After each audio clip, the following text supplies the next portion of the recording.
আমরা যখন এখানে আসি এবং এই বইগুলোর দিকে তাকাই আর যখন অতীতের দিকে ফিরে যাই, তখন আমরা বুঝতে পারি যে ইতিহাস কখনোই কোনো অপরিবর্তনীয় বিষয় নয়, এটি মানুষের ইচ্ছা শক্তির দ্বারাই পরিবর্তিত হয়। এখন আমাদের নিজেদের ভাগ্য এবং ইতিহাস আবারও নতুন করে লেখার সুযোগ নিয়ে এসেছে গণভোট 2026।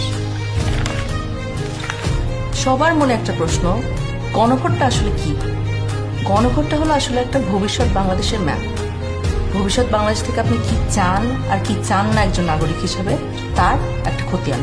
আপনি কি এমন একটি বাংলাদেশ দেখতে চান যেখানে কেউ চাইলে 10 বছর বেশি প্রধানমন্ত্রী থাকতে পারবে না? এমন বাংলাদেশ যেখানে সরকার চাইলেই বিরোধী দলের সম্মতি ছাড়া জরুরি অবস্থা জারি করতে পারবে না, চাইলেই জরুরি অবস্থার সময়ে নাগরিকের বেঁচে থাকার অধিকার কেড়ে নিতে পারবে না, চাইলেই এক্সট্রা জুডিশিয়াল কিলিং করতে পারবে না? আপনি কি চান সংসদে একটি উচ্চকক্ষ থাকুক? দলগুলো ক্ষমতায় গিয়ে 2/3 সদস্যের জোরে যেন সংবিধান যেমন ইচ্ছে বদলে না ফেলতে পারে, এটা চান? সংবিধানের যে কোনো পরিবর্তন করতে হলে উচ্চকক্ষের সমর্থন লাগুক, এটা চান? সংবিধানের কিছু গুরুত্বপূর্ণ বিষয়ের পরিবর্তন আপনার মতামত ছাড়া কেউ করতে না পারুক, অর্থাৎ গণভোট ছাড়া সংবিধানের গুরুত্বপূর্ণ বিধানের কোনো পরিবর্তন সরকার যেন করতে না পারুক। আপনি কি চান তত্ত্বাবধায়ক সরকার কিভাবে তৈরি হবে এটা সরকারি দল এবং বিরোধী দল মিলেই ঠিক করুক?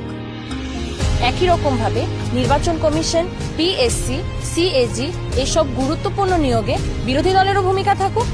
আপনি কি চান সংসদে নারীদের প্রতিনিধিত্ব বাড়ুক? দেশের বিচার ব্যবস্থা সরকারের প্রভাব মুক্ত থেকে স্বাধীনভাবে কাজ করুক, যাতে আমাদের মতন সাধারণ মানুষ বিচার পেতে পারে? আপনি কি চান সব বিভাগীয় শহরে উচ্চ আদালত স্থাপন হোক?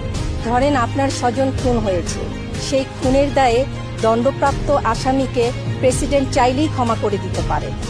আপনি কি চান আপনি অর্থাৎ ক্ষতিগ্রস্ত পরিবারে অনুমতি ছাড়া রাষ্ট্রপতি এরকম কোনো অপরাধীকে ক্ষমা করতে না পারুক?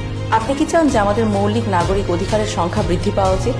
যেমন ধরেন ইন্টারনেট পাওয়া, এটাকে একটা মৌলিক নাগরিক অধিকার হওয়া উচিত, যাতে ভবিষ্যতে আবারও কোনো খুনি সরকারের সেই ইন্টারনেট বন্ধ করে আমাদের উপরে হত্যাযজ্ঞ না চালাতে পারে। রাষ্ট্রপতি এবং প্রধানমন্ত্রী ক্ষমতার মধ্যে ভারসাম্য বজায় থাকুক, এটা কি আপনি চান?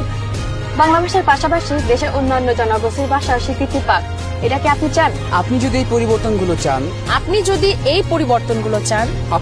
পরিবর্তনগুলো চান, তাহলে গণভোটে হাতে সিল মারুন। হাতে সিল মারুন।